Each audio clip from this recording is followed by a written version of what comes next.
Hi, my name's Joe. I'm part of Real Life Church, and here's some of what God has been saying to me recently. I felt God speaking to me about rebuilding his church as we come out of lockdown, and about his heart for us as we do that. That we would come back stronger than before, that the church would increasingly be the beautiful bride that she will one day be for eternity.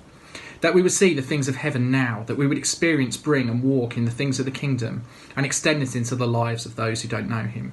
That we would partner with him in seeing his love, goodness, healing and salvation break out, and that he would build his church through us in this way.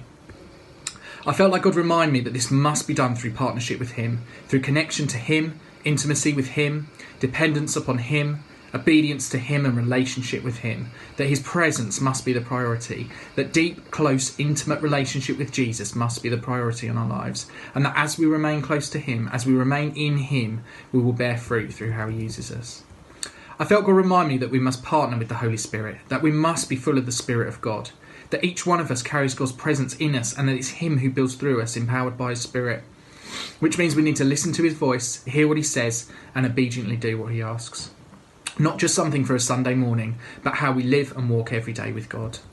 I felt God speaking to me about taking some risks in how we extend his kingdom, and this could be in any area of life: friends, family, church, work. Not risk for risk's sake, but because we're listening to his voice, hearing what he says, and obediently doing what he asks. It requires risk because it requires faith and trust that if God asks you to do something, then he will come through on it. Sharing the gospel with unsaved friends, offering to pray for that sick colleague, how you carry out your leadership role in church. Take some risks, see what God does.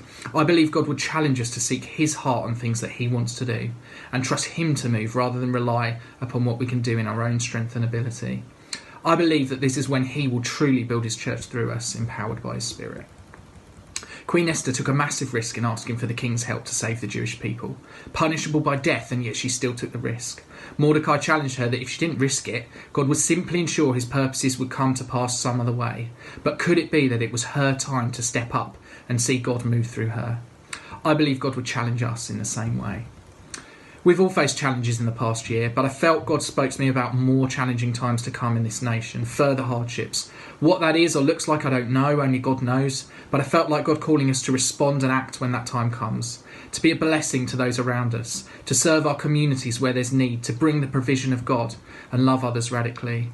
I felt God challenging us to rise up and be the city on a hill that we are meant to be who we are and to be seen as the people of God. And I felt like we're to use our voices, that we're to speak up, that we're to be heard, that we are to speak truth and bring hope and life into situations, that in these times we would boldly declare who our God is. Our words have the power to bring life and death, and in a time where social media and technology in particular have now so many voices, I believe that God would call us to be the voices that encourage, that bless, that love, and that bring hope. Voices that draw out the best in people and bring life rather than death.